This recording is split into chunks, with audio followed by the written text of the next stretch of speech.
Hello everyone, welcome back to our series. EFT subject का जो series चल रहा था उसमें हमने स्मिथ चार्ट टॉपिक देख लिया था। स्मिथ चार्ट टॉपिक क्या है, जिसमें स्मिथ चार्ट क्या होता है, उसमें जितने वैल्यूज होते हैं, कैसे फाइंड करना होता है, वो हमने जो फर्स्ट वीडियो था स्मिथ चार्ट का उसमें हमने कवर कर लिया था। ठीक है। एंड कुछ न्यूमेरिकल भी हमने सॉल्व कर दिए थे। कुछ न्यूमेरिकल के आपको वीडियोज आपको चैनल पे मिल जाएंगे, वहाँ से जाके देख लीजिएगा। स्मिथ चार्ट के लिए हमने प्लेलिस्ट भी अलग बना रखा है कि स्मिथ चार्ट का कैसे वर्किंग होता है, एंड उससे रिलेटेड जितने भी न्यूमेरिकल्स है वो हमने ऑलरेडी वहाँ पे प्लेलिस्ट में ऐड कर दिए गए हैं। ठीक है। आज एक और न्यूमेरिकल सॉल्व करके देखते हैं। स्मिथ चार्ट से रिलेटेड है, ट्रांसमिशन लाइन से रिलेटेड है। क्या गिवन है? A lossless transmission line given है with Z naught. Z naught क्या अपना कैरेक्टरिस्टिक इंपीडेंस गिवन है 75 ohm. Then is 30 metre long. 30 metre distance कितना गिवन है? 30 metre. And operate with 2 megahertz. क्या जगह अपने 2 मेगाहर्ट्ज फ्रीक्वेंसी गिवन है, ऑपरेटिंग फ्रीक्वेंसी यानी फ्रीक्वेंसी गिवन है, डिस्टेंस गिवन है, कैरेक्टरिस्टिक इंपीडेंस गिवन है। Then the line is terminated at with load, and load impedance क्या गिवन है अपने पास? ZL is equals to 90 plus J60। ये क्या गिवन है? लोड इंपीडेंस गिवन है। नेक्स्ट क्या है? If velocity is equals to U is equals to क्या गिवन है? 0.6 C। C क्या होता है? C इज इक्वल्स टू होता है 3 इंटू 10⁸ मीटर पर सेकेंड। क्या आता है? यूनिट सी क्या आता है? Velocity of light. Velocity of light का वैल्यू फिक्स रहता है 3 इंटू 10⁸ मीटर पर सेकेंड। ठीक है। देन आप लोग फाइंड क्या करना है? स्मिथ चार्ट की हेल्प से रिफ्लेक्शन कोफिशिएंट फाइंड करना है। नेक्स्ट फाइंड करना है स्टैंडिंग वेव रेशियो, मतलब VSWR या SWR। Next input impedance find करना है एंड लोड इम्पीडेंस फाइंड करना है। Input impedance and load impedance find करना है। अभी सभी वैल्यूज फाइंड करेंगे वन बाय वन। तो सबसे पहले स्टार्ट क्या करते हैं? गिवन डाटा है। गिवन डाटा क्या है अपना? यहाँ पे गिवन है अपना, यहाँ पे सॉल्विंग करते हैं। Step number 1 step by step solve करेंगे। स्टेप नंबर 1 क्या है अपने यहाँ पे? गिवन क्या है? जेड नोट गिवन है। क्या गिवन है? Z note 75 ohm. Then next क्या गिवन है अपना? ZL गिवन है। ZL गिवन है अपना 90 प्लस J60 ओम। ठीक है। अपना लोड इम्पीडेंस भी गिवन है। नेक्स्ट क्या अपने फाइंड करना? सबसे फर्स्ट स्टेप रहता है हमारा नॉर्मलाइज इम्पीडेंस। Normalize impedance. ठीक है। जब भी अपना स्मिथ चार्ट में जो वैल्यू पुटअप करते हैं तो उसके लिए क्या फाइंड करना होता है? नॉर्मलाइज इम्पीडेंस फाइंड करना होता है। तो क्या जाएगा? ZN is equals to load impedance divide by characteristic impedance ZL upon Z naught. ZL कितना है? 90 plus J60 divide by 75 plus 75। क्या जाएगा? 75 से डिवाइड करना है। तो दोनों को डिवाइड कर लेते हैं अलग अलग। तो क्या जाएगा? अपना वैल्यू आएगा 1.2 प्लस J इंटू 0.8। यहाँ पे 60 डिवाइड बाई 75 क्या आ जाएगा? 0.8। एंड 90 डिवाइड बाई 75 क्या आ जाएगा? 1.2। आई होप आपको ये क्लियर हो गया होगा कि हमने क्या फाइंड कर लिया? Normalize impedance. Normalize impedance find करने के बाद अब क्या यूज करना है? Smith chart. तो स्मिथ चार्ट का आप डाउनलोड कर सकते हैं, डिस्क्रिप्शन में आपको मैं दे दूंगा लिंक। ठीक है। वहाँ पे आपको एक PDF मिल जाएगा। PDF में आपको स्मिथ चार्ट का मिल जाएगा। आपको जब भी सॉल्विंग करना है तो आपके पास स्मिथ चार्ट होना चाहिए। ठीक है। ये फर्स्ट कंडीशन होती है जब भी आप सॉल्विंग करें तब। ठीक है। तो सबसे पहला क्या काम होता है इसमें? सबसे बेस्ट काम होता है अपना जो भी सेंटर है, सेंटर को डिनोट करना। तो सेंटर क्या होता है अपना? 1 पे होता है। तो 1 को हमने यहाँ पे मार्क कर लिया है। सेंटर क्या है? पेन से मार्क कर लेता हूँ जिससे आपको समझने में आसान रहेगी। ठीक है। अपना यहाँ पे सेंटर जिसको ओरिजिन बोलते हैं वो लिख दिया। ठीक है। देन नेक्स्ट क्या फाइंड करना? नेक्स्ट क्या है अपना यहाँ पे जो एडमिन इनपुट इम्पीडेंस क्या है था अपना? Normalize 1.2 and 0.8। तो यहाँ पे 1.2 क्या अपना रेजिस्टिव हो गया। ये क्या आ जाएगा? रिएक्टिव। रेजिस्टिव एंड रिएक्टिव यानी ये रियल पार्ट आएगा एंड ये क्या आ जाएगा? Imaginary part. तो रियल पार्ट क्या आता है? रियल पार्ट अपने डिनोट करते हैं ये सर्कल्स पे। क्या अपना यहाँ पे 1.2 है तो 1.2 लाइक ये वाला 1.2 लाइन। तो ये 1.2 लाइन को हमने क्या कर दिया? इंक्रीज कर दिया, मार्क कर दिया। ठीक है। नेक्स्ट यहाँ पे क्या है? पॉजिटिव में है। एक्स वाला वैल्यू क्या? 0.8 पॉजिटिव का है। तो पॉजिटिव मतलब क्या देगा? ये ऊपर वाला आर्क यानी ये रेफरेंस लाइन जो ओरिजिन का लाइन है वो क्या? Reference line. रेफरेंस लाइन के ऊपर वाला पार्ट क्या होता है? पॉजिटिव होता है। एंड नीचे वाला पार्ट क्या होता है? नेगेटिव होता है आर्क के लिए। ठीक है। रिएक्टिव के लिए। नेक्स्ट क्या है अपना? 0.8 है। तो 0.8 चेक करते हैं। ये क्या है अपना? 0.8 सर्कल है। यहाँ पे 0.8 वाला सर्कल को अपने मैच करते हैं। यहाँ पे 0.8 यस। ये कहाँ पे कट हो रहा है? आई थिंक ये यहाँ पे कट हो रहा है। कहाँ कट हो रहा है? इस पॉइंट अपना क्या हो रहा है? कट हो रहा है। तो ये वैल्यू किसका आएगा? नॉर्मलाइज P पॉइंट कंसिडर कर लेते हैं यहाँ पे 1.2 प्लस J 0.8। ठीक है। हमारे पास नॉर्मलाइज इनपुट इम्पीडेंस फाइंड कर लिए। इम्पीडेंस फाइंड हो गया। ठीक है। लोड इम्पीडेंस हमने यहाँ जो वैल्यू फाइंड किया था नॉर्मलाइज के लिए वो हमने यहाँ पे डिनोट कर दिया। P पॉइंट डिनोट कर दिया। देन अब इसके बाद नेक्स्ट स्टेप रहता है हमारा एक सर्कल ड्रॉ करना होता है। सर्कल के लिए कंडीशन क्या होती है? सर्कल का कहाँ से स्टार्ट करना है, ओरिजिन पे रखना है, एंड जो पी पॉइंट है और पी का डिस्टेंस हमने कंसिडर करना है रेडियस। यस, ओपी रेडियस का आपने क्या करना है, एक सर्कल ड्रॉ करना है। तो यहाँ पे मैंने पी रेडियस डिनोट कर लिया है, पी से एक सर्कल डिनोट कर लेते हैं, क्या जगह एक सर्कल डिनोट कर देते हैं। यहाँ पे एक सर्कल बना लिया है, रेडियस क्या होनी चाहिए, ओपी, ओ से पी के बीच की रेडियस कंसिडर करना है, रेडियस लेके अपने यहाँ पे एक सर्कल ड्रॉ करना है। तो सर्कल जिस पॉइंट पे अपना रेफरेंस एक्सिस को कट कर रहा है, ये पॉइंट क्या आ जाएगा अपने यहाँ पे वी एस डब्ल्यू आर। तो ये वैल्यू कितना आ रहा है, 2 है, 2 के जस्ट बाद में है, तो क्या आ जाएगा 2.1, क्या आ जाएगा 2.1। एक किसका वैल्यू आ गया, वी एस डब्ल्यू आर, या जिसको एस डब्ल्यू आर बोलते हैं, और S W R standing wave ratio हमने फाइंड कर लिया। ठीक है, स्टैंडिंग वेव रेशियो फाइंड कर लिया। अब इसके बाद अगला स्टेप क्या होता है अपना, ओपी लाइन है उसको क्या करते हैं, मैच कर लेते हैं। तो ओपी लाइन उसको क्या करते हैं अपने यहाँ पे मैच करते हैं।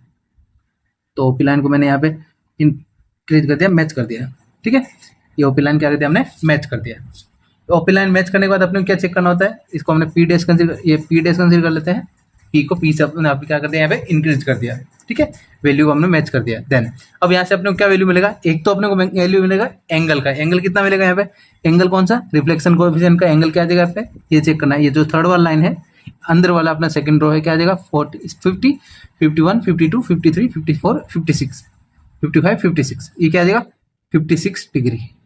कितना एंगल आ जाएगा, 56 डिग्री अपना आ गया। नेक्स्ट क्या है, जो ये बाहर का जो लाइन है, बाहर का स्केल किसके लिए होता है, लेमडा के लिए होता है। लेमडा कितना आया 0.17, 0.70, ये 72, 73, क्या आ जाएगा 0.173 लेमडा। इसका वैल्यू आया, लेमडा का वैल्यू आ गया यहाँ पे। ये कौन से पॉइंट पे कट हो रहा है, 0.173, यानी 17, 172, 17, हर पॉइंट के बीच में कितना है 5 वैल्यू है। तो एक पॉइंट किसके लिए होता है, 0.02 के लिए। ठीक है, यस, ये हो गया। देन अब अपन जो वैल्यू थोड़ा कैलकुलेशन करना है, कैलकुलेशन का पार्ट क्या है अपने यहाँ पे, जो वी एस डब्ल्यू आर अपना क्या आया था, स्टेप नंबर 2। स्टेप नंबर 2 क्या था अपना, step 2 V S W R क्या है, वी एस डब्ल्यू आर जिसको और S W R standing wave ratio क्या आ गया हमारे पास, जो सेकंड पॉइंट क्या था वो अपने पास फाइंड हो गया 2.1। ये जो भी अपना वैल्यू कट हो रहा है, ये सर्कल जहाँ पे कट हो रहा है वो किसका वैल्यू होता है 2.1, वी एस डब्ल्यू आर का वैल्यू आ गया। वी एस डब्ल्यू आर का वैल्यू फाइंड करने के बाद अपन क्या वैल्यू फाइंड करना है, step number 3। Step number 3 V S W R का वैल्यू फाइंड होने के बाद अपन रिफ्लेक्शन कोएफिशिएंट फाइंड कर सकते हैं। तो रिफ्लेक्शन कोएफिशिएंट कैसे फाइंड करेंगे, उसका वैल्यू देख लेते हैं। तो उसका कैलकुलेशन कैसे होगा अपना यहाँ पे, V S W R find होने के बाद क्या आएगा, रिफ्लेक्शन कोएफिशिएंट क्या होता है फॉर्मूला, मोड ऑफ के, यानी मैग्नीट्यूड फाइंड करना है, क्या आ जाएगा V S W R minus 1 upon V S W R plus 1। ये हमने रिलेशन भी फाइंड कर रखा था, ये फॉर्मूला डेराइव करके भी देखा था। ठीक है, इसका वैल्यू आया था अपने यहाँ पे 2.1 आया था, 2.1 माइनस 1 डिवाइड बाई 2.1 प्लस 1। ये क्या कर दिया हमने, रिफ्लेक्शन कोएफिशिएंट फाइंड कर लिया। तो इसको आप सिंप्लीफाई करते हैं, यहाँ पे ये कैल्सी की हेल्प से हम सिंप्लीफाई कर सकते हैं। तो कैल्सी की हेल्प से सिंप्लीफाई करने के बाद क्या वैल्यू बन रहा है 0.35 वैल्यू आ गया रिफ्लेक्शन कोएफिशिएंट का। ठीक है, आ गया मैग्नीट्यूड आ गया। तो अब रिफ्लेक्शन कोएफिशिएंट कैसे लिखते हैं, मैग्नीट्यूड एंड एंगल के फॉर्म में लिखना होता है। तो यहाँ पे सिंप्लीफाई करके लिख लेते हैं, रिफ्लेक्शन कोएफिशिएंट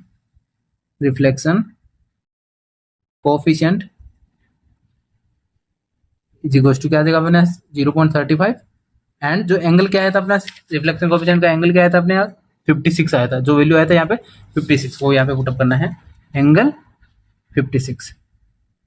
जो हमने फर्स्ट पॉइंट हमने फाइंड कर लिया, रिफ्लेक्शन कोएफिशिएंट फाइंड कर लिया, स्टैंडिंग वेव रेशियो फाइंड कर लिया। देन अब क्या फाइंड करना है अपने को, इनपुट इंपेडेंस। इनपुट इंपेडेंस के लिए अपने को एक रिक्वायरमेंट होती है डिस्टेंस। अपने को डिस्टेंस कितना गिवन है यहाँ पे 30 मीटर गिवन है, मीटर में गिवन है। तो यहाँ पे लेमडा का वैल्यू फाइंड कर लेते हैं पहले, लेमडा के फॉर्म में वैल्यू चाहिए अपने को। तो लेमडा कैसे फाइंड करेंगे, लेमडा इज इक्वल टू क्या होता है, लेमडा का वैल्यू अपना क्या आता है, वो velocity divide by frequency. Velocity divide by frequency क्या आता है लेमडा का। लेमडा क्या होता है, वेवलेंथ होता है, frequency divide by velocity divide by frequency. ठीक है, वेलोसिटी अपने गिवन है, कितना गिवन है 0.6 इंटू सी। तो 0.6 लिखा हमने यहाँ पे इंटू सी का क्या वैल्यू होता है 3 into 10⁸ divide by frequency. Frequency कितना गिवन है हमने 2 मेगाहर्ट्ज। फ्रीक्वेंसी क्या गिवन था हमारा, frequency is equal to 2 megahertz. Mega क्या लिखते हैं 10⁶ हर्ट्ज। ठीक है, तो यहाँ पे वैल्यू पुटअप कर देते हैं, क्या आ जाएगा 2 इंटू 10⁶ तो इसको सिंप्लीफाई कर लेते हैं। ये कैल्शियम में सोल्व करने के बाद क्या वैल्यू बन रहा है, सिंप्लीफाई करने के बाद क्या वैल्यू बन रहा है 90 मीटर। लेमडा है, लेमडा क्या होता है, वेवलेंथ है, वेवलेंथ कितना है मीटर में है 90, तो लेमडा का वैल्यू आ गया। एंड अपने पास वैल्यू क्या गिवन है 30 मीटर, तो अब 30 मीटर को अपन कन्वर्ट कर सकते हैं लेमडा में। लेंथ कितना गिवन है, L is equal to given है हमारे 30 मीटर। अगर इसको हमें लेमडा में कन्वर्ट करना तो क्या देगा, लेमडा का वैल्यू कितना था 90, यहाँ पे 90 से डिवाइड कर देते हैं, तो एल इज इक्वल टू क्या देगा 30 divide by 90 into lambda, lambda के फॉर्म में कन्वर्ट कर दिया। लेमडा लेमडा का वैल्यू कितना 90 होता है, तो 90 पुट अप क्या जाएगा वापस 30 आ जाएगा, ठीक है। यस, तो यहाँ पे लेमडा का वैल्यू क्या जाएगा, कैंसिल आउट कर लेते हैं, यहाँ पे 1/3 क्या जाएगा, एल इज इक्वल टू आ गया हमारे पास 1/3 लेमडा। इसको सिंप्लीफाई किया जाएगा, L is equal to length कितना आ गया 0.33 लेमडा, एंड लेंथ किस में आ गया, लेमडा का वैल्यू आ गया 0.33 लेमडा। ये वैल्यू क्यों फाइंड करते हैं, क्योंकि अपने को क्या वैल्यू फाइंड करना है, वैल्यू जो भी जेड एल का वैल्यू है या नॉर्मलाइज इनपुट इम्पीडेंस फाइंड करना है, उसके लिए अपने को क्या फाइंड करना होता है, लेंथ का वैल्यू होना चाहिए लेमडा के फॉर्म में। तो यहाँ पे कितना आ गया 0.33, 0.33 अपना वैल्यू है, तो 0.33 क्या करना है, ये 0.73 में ऐड करना है, क्या करना है अपना यहाँ पे 0.173 में क्या करना है 0.33 ऐड करना है, क्या करना है अपने पास ऐड करना है।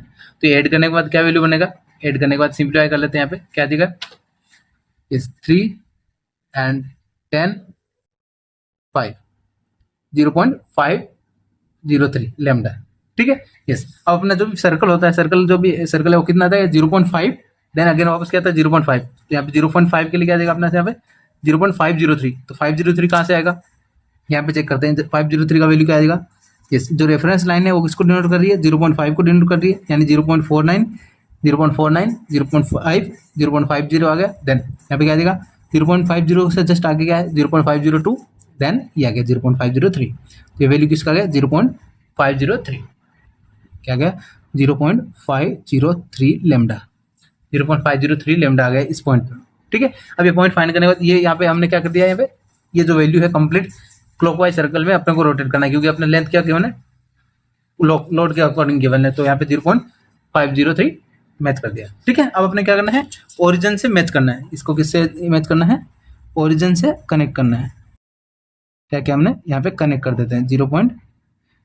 यस, इसको क्या कर दिया हमने ओरिजिन से कनेक्ट करना है, ठीक है। ये ओरिजिन से कनेक्ट करने के बाद जिस पॉइंट पे अपना वैल्यू कट हो रहा है, यानी जिस पॉइंट पे ये VSWR सर्कल जो VSWR का वैल्यू है उस सर्कल को कट हो रहा है, ये वैल्यू किसका हो गया इनपुट इम्पिडेंस, जो भी नॉर्मलाइज इनपुट इम्पिडेंस आ गया, ये वैल्यू क्या आ जाएगा normalize input impedance Z input normalize, ठीक है। अब इसका वैल्यू कैसे आएगा, वैल्यू कैसे फाइंड करेंगे, reactive and resistive circle check करना है, तो यहाँ पे कौन सा सर्कल कट आ रहा है, यस कौन सा सर्कल कट हो रहा है, यहाँ पे रिएक्टिव, रिएक्टिव मतलब क्या देगा रेजिस्टिव के लिए क्या जाएगा, रेजिस्टिव के लिए सर्कल वाला देखना है, एंड रिएक्टिव के लिए अपने को आर्क चेक करना है, तो रेजिस्टिव के लिए क्या जाएगा अपना यहाँ पे सर्कल चेक करते जाएगा 0.4 0.5 वाला ये है, 0.5 के जस्ट ऊपर है, 0.5 के जस्ट ऊपर क्या है अपना यहाँ पे 0.48, क्योंकि अपना हर पॉइंट किसको डिनोट कर रहा है 2 पॉइंट को, तो 0.5 के जस्ट 2 पॉइंट क्या है 0.48, तो ये वैल्यू किसका आ गया 0.48 एंड प्लस, क्योंकि अपना प्लस क्यों लिखा, क्योंकि ये जो रेफरेंस लाइन है रेफरेंस लाइन से जस्ट ऊपर है,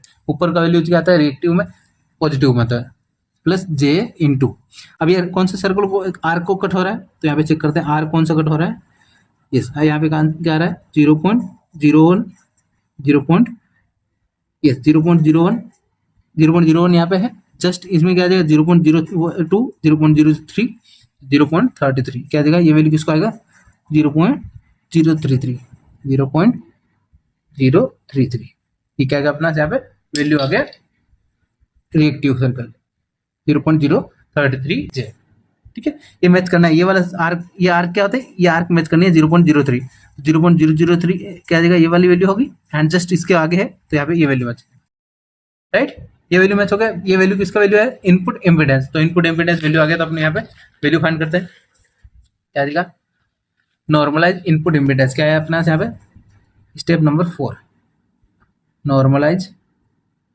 नॉर्मलाइज इनपुट इम्पिडेंस,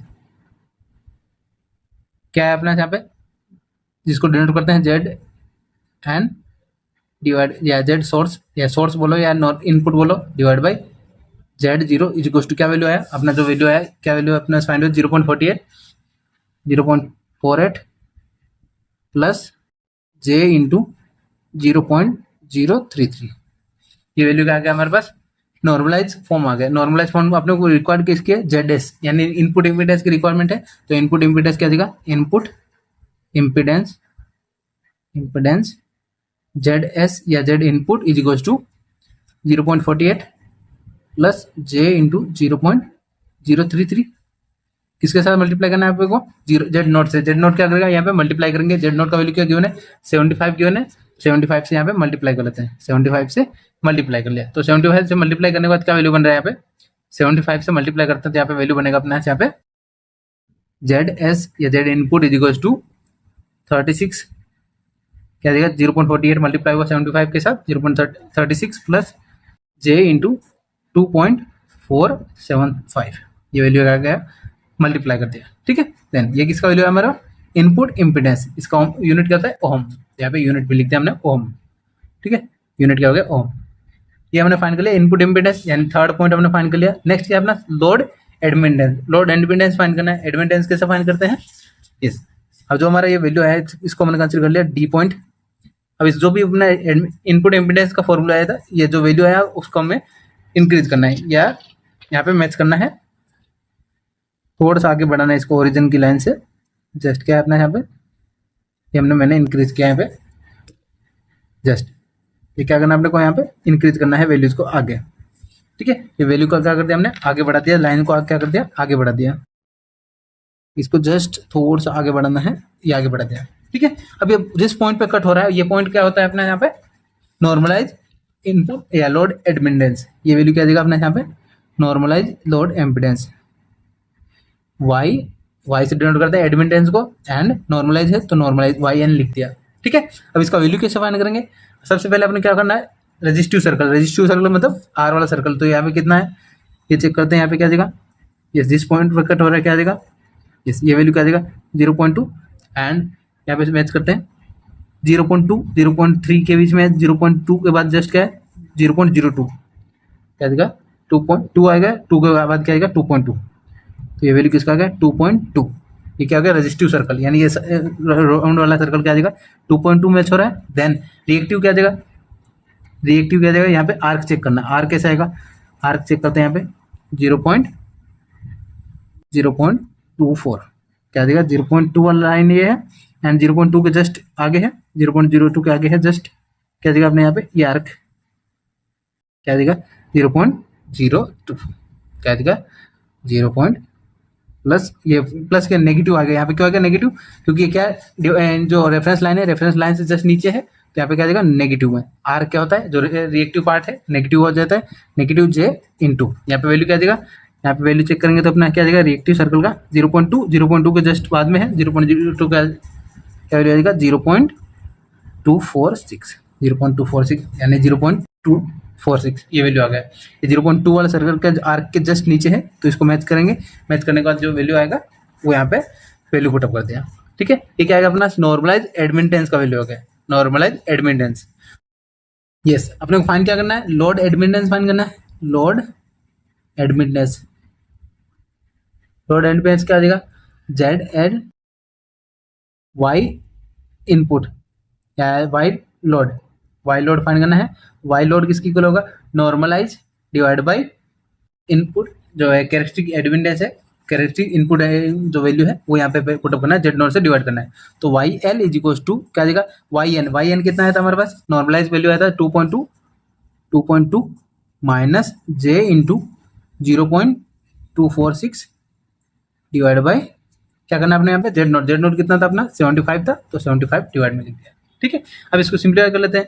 सिंप्लीफाई करने के बाद क्या वैल्यू बनेगा, YL इज इक्वल टू 2.2 से डिवाइड किया 75 को, तो यहाँ वैल्यू बन रहा है 0.029, then minus J into 0.246 and divide by 75 क्या देगा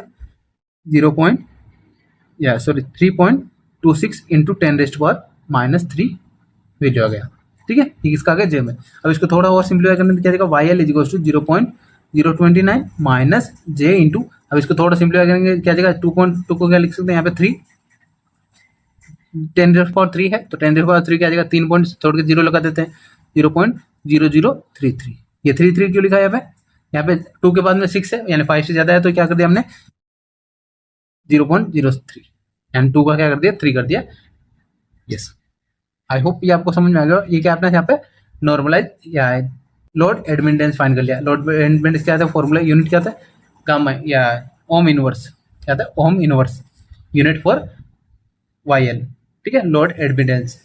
आई होप ये आपको क्लियर हो गया होगा। देन अब एक बार फिर से कंप्लीट रिवाइज कर लेते हैं, क्या आपने फाइंड किया 1 by 1। सबसे पहले अपना जो वैल्यू था normalize admittance, normalize input impedance find किया था। तो वो कैसे फाइंड किया था, पहले नोट किया था ZL डिवाइड बाई Z0, ये हमने फाइंड किया था। P पॉइंट से नोट किया 1.2 एंड J 0.8 क्या, ये क्या है अपना रेजिस्टिव रिएक्टिव पार्ट है, ये क्या है रेजिस्टिव पार्ट है, ठीक है। ये रियल क्या होता है रेजिस्टिव के लिए होता है एंड ये रिएक्टिव, ठीक है। देन उसके बाद क्या किया आपने, एक सर्कल कंसिडर किया, ओपी का सर्कल हमने कंसिडर किया, एक सर्कल ड्रॉ किया। सर्कल ड्रॉ करने के बाद जिस पॉइंट पे अपना सर्कल कट हो रहा है या रेफरेंस लाइन को कट हो रहा है, वो वैल्यू किसका होता है VSWR का वैल्यू फाइंड हो गया। VSWR का वैल्यू फाइंड होने के बाद क्या किया हमने, ओपी लाइन को हमने मैच किया पी के साथ, यानी इंक्रीज किया। तो इंक्रीज करने के बाद जिस पॉइंट पे कट हो रहा है जो थर्ड वाला है, ये थर्ड वाला जो लाइन है वो किसको डिनोट कर रहा है यहाँ पे, एंगल ऑफ रिफ्लेक्शन, यानी रिफ्लेक्शन कोएफिशिएंट का जो एंगल है उसको यहाँ पे डिफाइन करता है। तो यहाँ पे एंगल कितना आया था 56 आया था, तो 56 फाइंड किया। देन ये लेमडा वाला लाइन जो ऊपर वाला सबसे ऊपर वाला लाइन है वो किसको डिनोट करता है, लेमडा की यानी डिस्टेंस को डिनोट करता है। तो यहाँ कितना आया था 0.173 यहाँ पे वैल्यू आ गया लेमडा का, ठीक है। देन उसके बाद हमने क्या फाइंड किया था, आपने को वेलोसिटी एंड डिस्टेंस गिवन था, वेलोसिटी एंड डिस्टेंस की हेल्प से हमें फाइंड किया था, वेलोसिटी एंड फ्रीक्वेंसी गिवन था, उससे हमने फाइंड कर लिया डिस्टेंस, लेमडा का वैल्यू फाइंड कर लिया। लेमडा का वैल्यू जो हमने कितना गिवन था 30 मीटर में गिवन था, तो 30 मीटर को हमने कन्वर्ट कर दिया लेमडा के फॉर्म में 0.33। तो 0.33 को हमने क्या करना होता है, जो वैल्यू आती है लेमडा की उसमें ऐड करना है, ऐड करने के बाद चेक करना है, रोटेट करना है। तो क्लॉकवाइज डायरेक्शन में हमने रोटेट किया तो क्या जाएगा 0.5, तो यहाँ तक 0.5 के जस्ट बाद में था 0.503, तो जस्ट 0.503। तो यहाँ पे क्या कर दिया, इसको मैच कर दिया हमने ओरिजिन के साथ। ओरिजिन के साथ मैच करने के बाद जो वैल्यू कट हो रहा है, जो सर्कल को हमने कट किया है उस पॉइंट को हमने डी से डिनोट किया है, वो क्या था normalize input impedance. Normalize input impedance का वैल्यू क्या था अपने रेजिस्टिव सर्कल अपना 0.048 वाला है एंड यहाँ पे रिएक्टिव मतलब आर कौन सा है 0.030 है, ठीक है। तो ये Z input normalize input impedance find हो गया। देन अब इस लाइन को हमने इंक्रीज किया, यानी जो 0 लाइन को हमने इंक्रीज किया, इंक्रीज करने के बाद जिस पॉइंट पे हमने कट हो रहा है वो क्या था नॉर्मलाइज एडमिटेंस का फॉर्मूला या नॉर्मलाइज एडमिटेंस का वैल्यू है, ठीक है। आई होप ये आपको समझ में आ गया होगा। इसमें आपको कहीं पे भी डाउट है तो आप कमेंट करके पूछ सकते हैं। एंड हमने 1 by 1 कंप्लीट देखा है जीरो से कैसे फाइंड करना होता है। एंड जो इसमें चार्ट है, इसमें चार्ट का आपको डिस्क्रिप्शन में PDF फाइल मिल जाएगा, वहां से आप डाउनलोड कर लीजिएगा, ठीक है। एंड जब भी आप प्रैक्टिस करें तो आप इसमें चार्ट आपके पास होना चाहिए। यस, मिलते हैं नए टॉपिक के साथ नेक्स्ट वीडियो में। Thank you for watching.